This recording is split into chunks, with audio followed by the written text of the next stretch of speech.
Alors, c'est un concept que j'ai trouvé dans la littérature technique de l'OMS au début de la crise.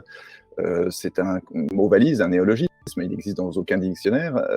Il prétend enfin, décrire une réalité qui est qu'en temps de crise, eh bien, l'information circule de manière un peu étrange, un peu chaotique, anarchique, comme une sorte d'épidémie. Et donc, c'est pour ça qu'on a cette idée de infodémie.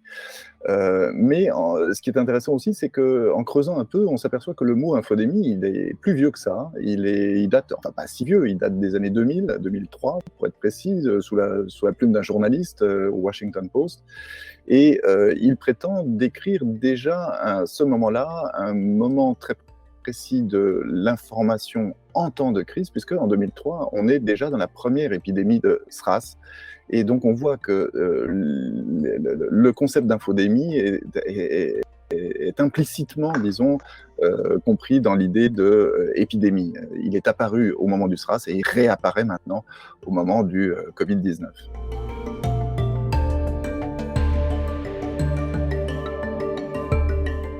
Oui, mais en même temps, c'est pas si sûr, pour 2 raisons. La première, c'est que ça recoupe des concepts qu'on a déjà, qui existent déjà, qui servent abondamment.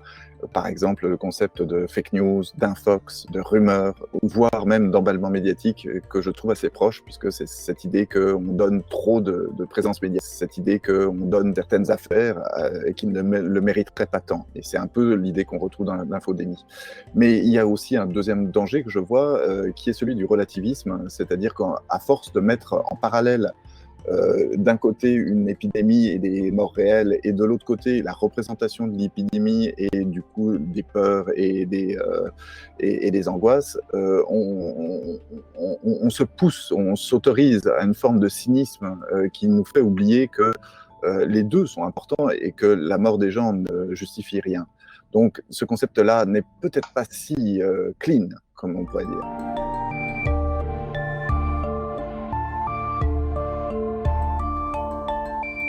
Ouais, alors il faudrait peut-être inventer une police des concepts, mais non, je pense qu'il y a des choses à sauver, et en particulier l'idée intéressante qu'en temps de crise, il n'y a pas que le faux qui circule bien. En temps de crise, le vrai circule très bien, et on le voit en ce moment avec la crise du confinement et du Covid-19. On est submergé par les informations vraies. Et c'est ça la difficulté, c'est la difficulté de savoir, dans toutes ces informations vraies, quelles sont celles qui sont pertinentes, quelles sont celles qui doivent être appliquées, quelles sont celles qui doivent pousser à l'action.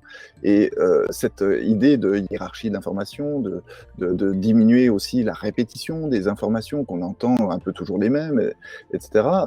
Cette idée donc que en temps de crise, l'information pose un véritable problème de tri et d'esprit critique est quelque chose néanmoins d'intéressant, et que peut recouper largement le concept d'infodémie si on ne focalise pas seulement sur la diffusion du faux et des fausses nouvelles.